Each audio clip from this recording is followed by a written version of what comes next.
The chair umpire had to ask for quiet. Not once, not twice, over and over again, in the middle of a second-round match at a tournament in Canada. 10,000 people, a sold-out center court, a wall of Philippine flags moving in the stands like water, and a crowd so loud that the officials could not get them to settle down long enough to play a point. This was not a final, this was not a grand slam. This was a Wednesday night in Toronto, round 2, and the player they came for was seeded 25th. Here is the part nobody is telling you.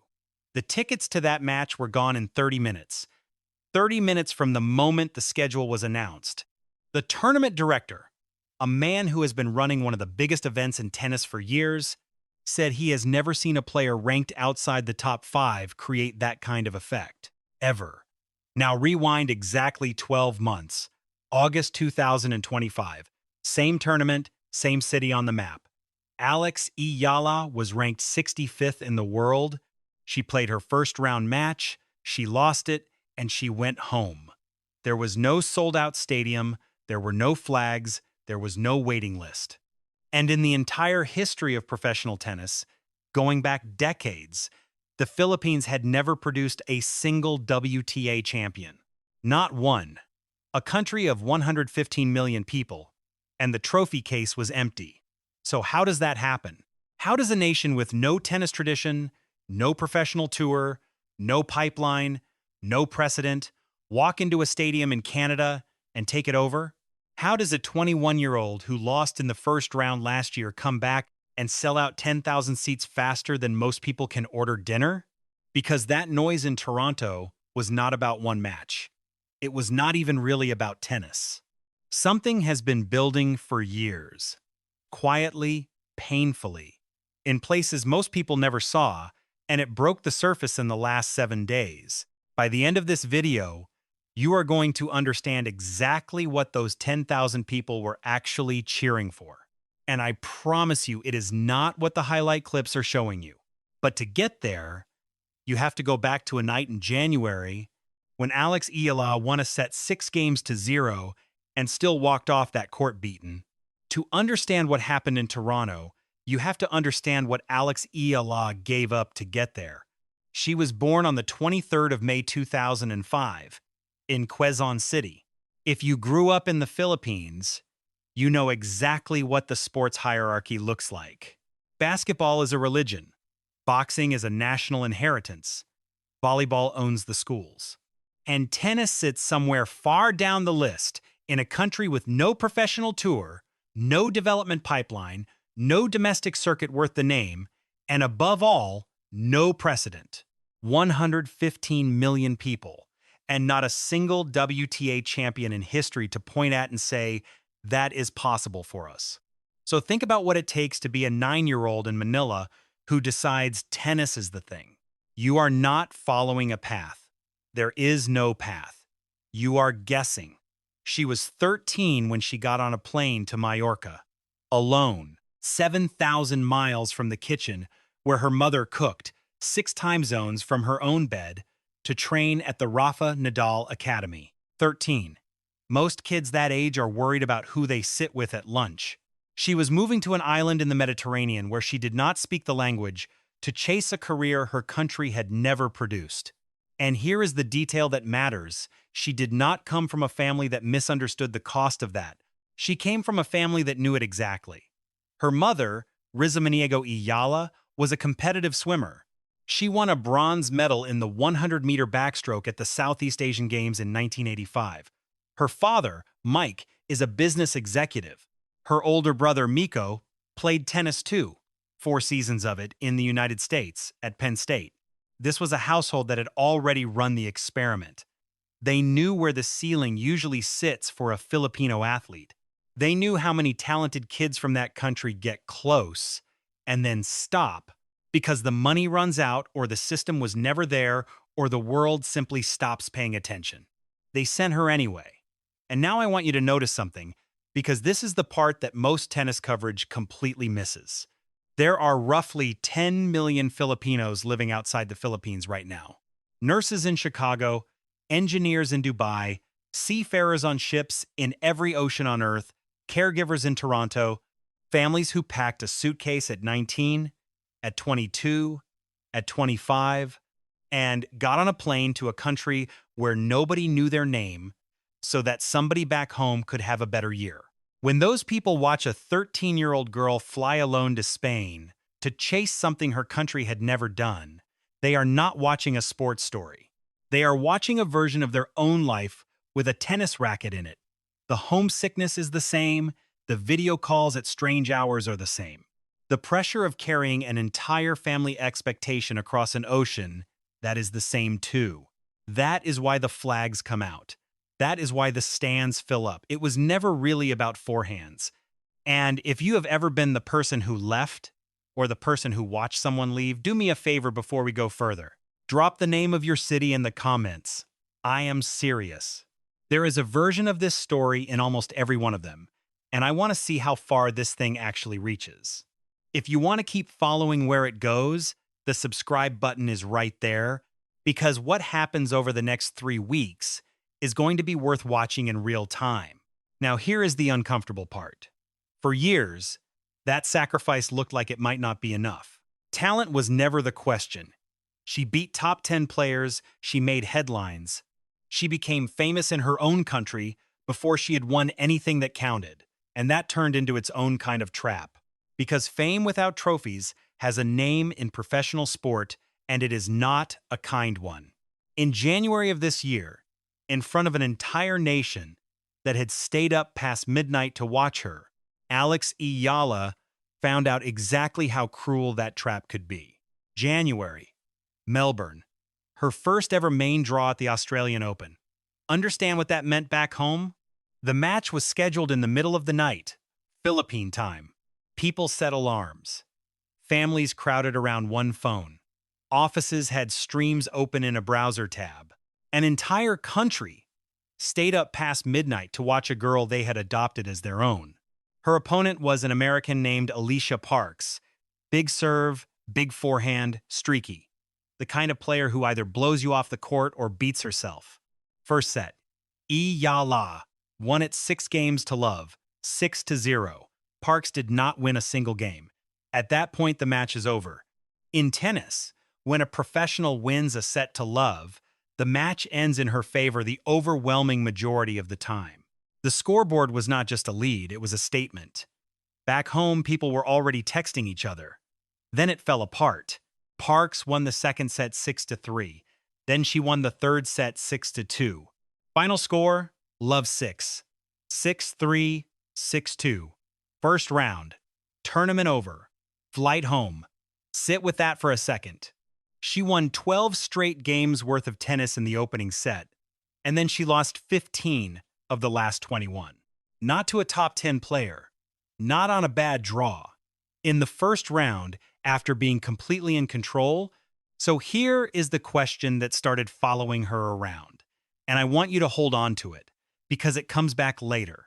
How do you keep believing in yourself when you have already proved you can beat anybody and you still cannot finish? 2 months later, Indian Wells, round of 16. Her opponent was Linda Neskova of the Czech Republic, a player almost exactly her age, born the same year, on the same rise. 6-2, 6-love.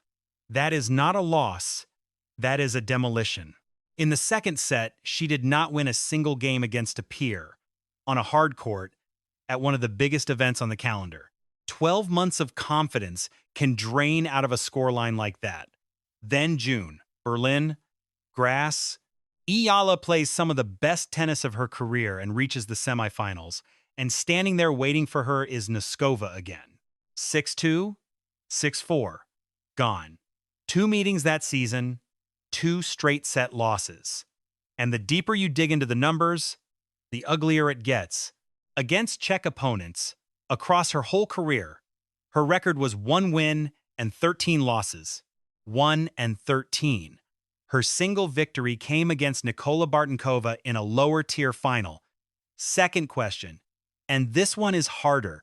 What do you do when the losses stop looking like accidents and start looking like a pattern? Because that is when the conversation around a young player changes. And it changed around her fast.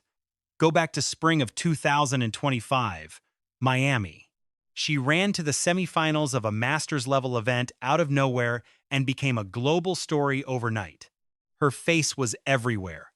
Brands came calling. Back home, she went from athlete to national figure in about 10 days. And that is exactly when the phrase started showing up in the coverage. Flash in the pan.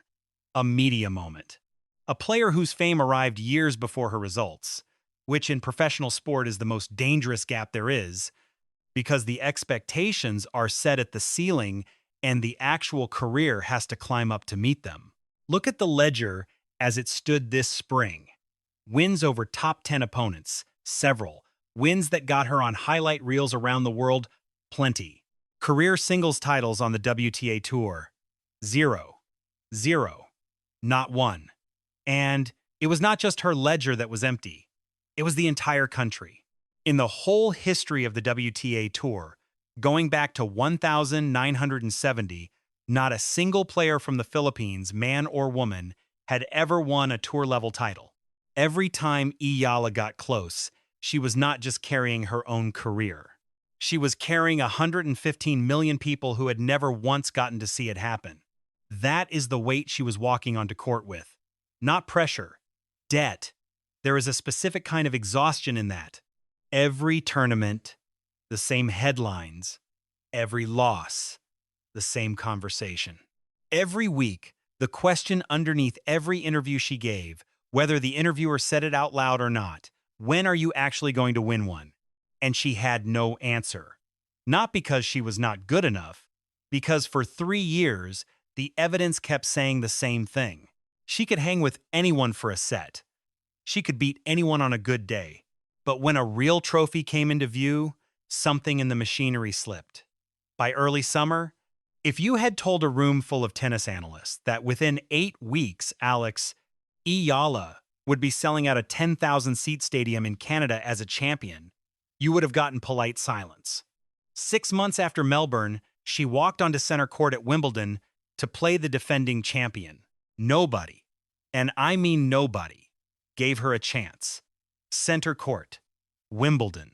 If you have never seen it in person, it is smaller than you expect and heavier than you expect. 14,000 people, almost none of them making a sound between points. The grass is cut to 8 millimeters. The scoreboard is understated. Everything about the place tells you that it has seen better players than you and it will see better players after you. On the other side of the net was Iga Swiatek, defending champion, former world number 1. One of the great frontrunners in the sport, a player who does not hand back a set once she has it. Eala had never been past the second round of a Grand Slam in her life. Then this year, she got through Renata Zarazua, then Maya Joint, and suddenly she was standing on the court she had described as her dream court, playing a champion in the 3rd round. Now watch what happens, because this is the whole video. The first set would not end. They held serve and held serve and held serve into a tiebreak. And the tiebreak would not end either. Set point, saved. Set point, saved. Back and forth, past 7 points, past 8, past 9, both players hitting through nerves that most people will never experience in their lifetime. 11 points to 9. Read that again. In a tiebreak, the first player to 7 wins unless it goes to deuce. And this one stretched to 11-9. That is a scoreline that only happens when neither player will break, and it went to the one who was supposed to be overwhelmed. Second set, 6-2. Final score, 7-6, 11-9 in the breaker, and 6-2. The defending Wimbledon champion, out. Alex Eala became the first player from the Philippines to reach the 4th round of a Grand Slam, and she did it on the biggest court in the sport with the whole world watching. Now here is where I need you to look past the scoreline. Because if you think the story is she beat a champion, you are missing it. She had beaten champions before. She beat an Olympic gold medalist. She beat top 10 players 6-7 times over the past year. Beating great players was never the missing ingredient. Here is the assumption I want to break. Everybody, including a lot of very smart tennis people, spent 3 years describing Alex Eala as a player who lacked consistency. Talented but streaky. Great for a set. Fades. That was wrong. It was not consistency, it was closing. Look at the pattern honestly. Melbourne, she won a set 6, love and lost. Berlin, she reached a semifinal and got shut down. Over and over, the collapse never came at the start. It came after she got in front. The problem was never finding her level. The problem was what happened to her brain once the finish line became visible. Think about it like a runner who leads a race for 800 meters and gets caught on the last turn. You would not say that runner lacks speed. She has more speed than the people beating her. What she does not have yet is the ability to run while knowing she is about to win. Those are completely different skills, and only one of them shows up in a highlight reel. So what actually changed on that grass court was not her forehand. It was that she took a 2-set win over the defending champion, went up in the tiebreak, felt the whole thing tightening around her, and did not let go. Then she came out in the second set and won it 6-2. She did not survive the lead, she extended it. That is the moment, not the upset. The finish. Afterward, in the on-court interview, she admitted she was emotional. She talked about how many times she had dreamed of an opportunity like winning a first set 11-9 and said that when the chances come, you have to take them because being there at all is a blessing. And then she thanked the crowd. Specifically, she told them the atmosphere they gave her was part of it. That line is easy to skip past. Do not skip past it. That is the first time the noise became a weapon instead of a weight. I want to know if you saw this the way I did, because it genuinely changed how I watch her play. If you always thought the issue was consistency, say so in the comments. If you were one of the people who spotted the closing problem before Wimbledon, I want to hear that too, because there were not many of you and you deserve the credit. Now, if I am right about this, then something very specific should have happened next. If her real breakthrough was learning to finish, then the results after Wimbledon should not look like more upsets. They should look like something else entirely. They do. And the evidence is almost absurd. Washington. Last week, she beat the Olympic gold medalist Zheng Qinwen in the first round. Then Leylah Fernandez, the defending champion of that tournament. Then Alina Svitolina, the second seed, 6-3, 6-4, a player she had already beaten in Berlin by the exact same score. Then Naomi Osaka in the semifinal. 4 matches, Olympic champion, defending champion, second seed, 4-time Grand Slam winner. That is not a good week. That is a demolition of an entire draw. And then the final, which is the single best piece of evidence for everything I just told you. Jessica Pegula, world number 3, top seed. Pegula won the first set 6-4. Then the rain came, and play was suspended with Pegula leading a set and holding a lead in the second. The match got pushed to Monday. Now apply the old pattern. A set down, momentum with the opponent. An overnight delay to sit alone in a hotel room with the biggest match of her life half lost, and 115 million people waiting for a trophy that had never existed. That is the exact situation that used to break her. She came back Monday and won 6-4, 6-love. 6-love. In the deciding set of her first career final, against the world number 3, she won 6 straight games. Final score, 4-6, 6-4, 6-love. First WTA Tour title in Philippine history. First Southeast Asian player ever to win a WTA 500 event. She called it an incredible milestone, and it was the understatement of the week. That is not a player who lacks consistency. That is a player who learned to close, tested under the worst possible conditions, and passed. Now here is the second piece of evidence, and it is the one the tiebreak in Toronto was really about: the demand. At the DC Open, the moment she reached the final, tickets sold out within the hour. Then she flew to Toronto. She landed the day after winning her first title, walked into a press conference and said the last 24 hours had been amazing, that there were so many emotions to process, and that she was excited to reset. She had 2 days between cities. The tournament announced her match time Wednesday night, center court against Alicia Parks, sold out in 30 minutes, 10,000 seats, for a second-round match. For the 25th seed, Carl Hale, who runs that tournament, put it plainly, they have never seen a player ranked outside the top 5 have this kind of effect. And she delivered. 6-1, 4-6, 6-2 over Parks, the same woman who beat her in Melbourne in January. She broke Parks twice in a fast opening set, dropped the second when her level dipped, then reset, broke to start the third, and closed by winning the last 4 games in a row. 6 matches won in a row across 2 countries. First Filipino player, male or female, to ever win a main draw match at that tournament. There it is again. Trailing pressure, third set, and she finishes. Filipino flags all over the stands. The umpire asking for quiet, repeatedly, in what one reporter described as a party atmosphere. And the first thing she did when it ended was turn to the crowd and ask them, in Tagalog, to wave their flags so she could see them. She told them there were so many Filipinos out there tonight, so many flags. Thank you. She said she was eternally grateful that she had just come from Washington and that this felt like a celebration. Then she got emotional.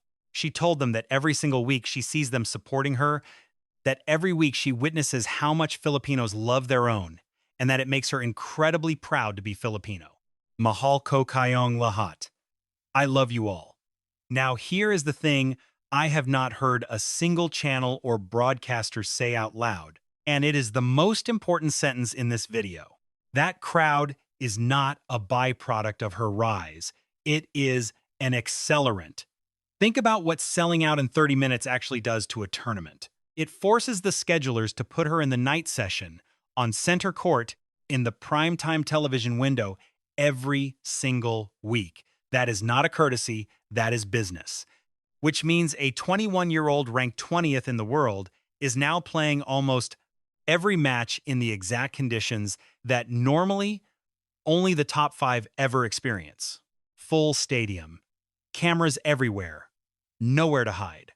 A crowd loud enough that the umpire has to intervene. Most players spend 5 or 6 years working up to that environment gradually. Eala got dropped into it before she had won her first title, and she has been living in it every week since. And remember what her one weakness actually was. Not talent. Closing. Handling the moment when the wind comes into view and the pressure lands.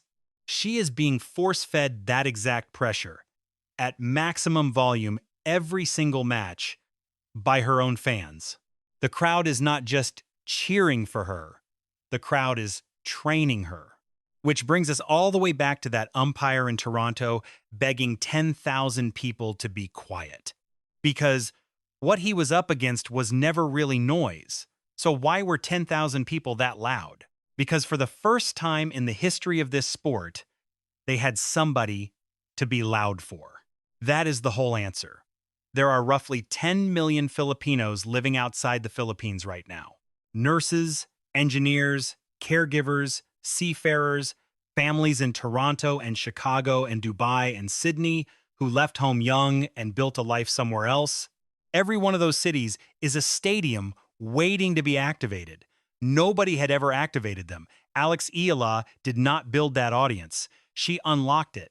And no marketing budget on earth can buy what she just did, because you cannot manufacture 10 million people who already feel like they know you. Leila Fernandez, whose mother is Filipina, said it after her own match in Toronto. The Filipino community is super proud of anybody who comes from that country. She has felt it herself. So, this stopped being a ranking story a while ago.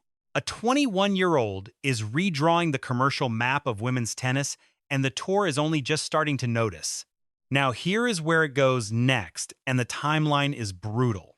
Saturday she plays Katie McNally, American, unseeded, and the woman who just produced the biggest upset of the tournament by knocking out the reigning Wimbledon champion Linda Noskova, 7-6 in a breaker and 6-1 after being down 5-1 in the opening set. They have never played each other, not once, in their entire careers. Win that, and Eala reaches the 4th round of a 1,000-level event for the first time in her life. Behind McNally, the draw opens into Coco Gauff. Behind Gauff, Arina Sabalenka. And on Thursday night, she is also playing doubles alongside Venus Williams, which is a sentence I still cannot fully process. Then, 3 weeks from now, New York, the US Open, the loudest crowd in tennis, in a city with one of the largest Filipino communities in North America, and a player who has just learned how to finish. If 10,000 people showed up in Toronto for a second-round match on a Wednesday night, what exactly is going to happen in Arthur Ashe? I do not know the answer. Nobody does. But I know we are going to find out inside of a month, and I know the version of this story you get from a 30-second highlight clip is going to miss everything that actually matters about it. So stay with me for this one. We are covering every match, every crowd, every scoreline, all the way through New York. And if you want to be there when the answer arrives instead of hearing about it 3 days late, subscribe now so it lands in front of you the moment it happens. And one last thing, because I am curious how far this reaches. In the comments, tell me where you were watching from. Not just the country, the city, Toronto, Jersey City, Daly City, Dubai, Manila, wherever you were sitting when this started. Let's see how big this thing actually is.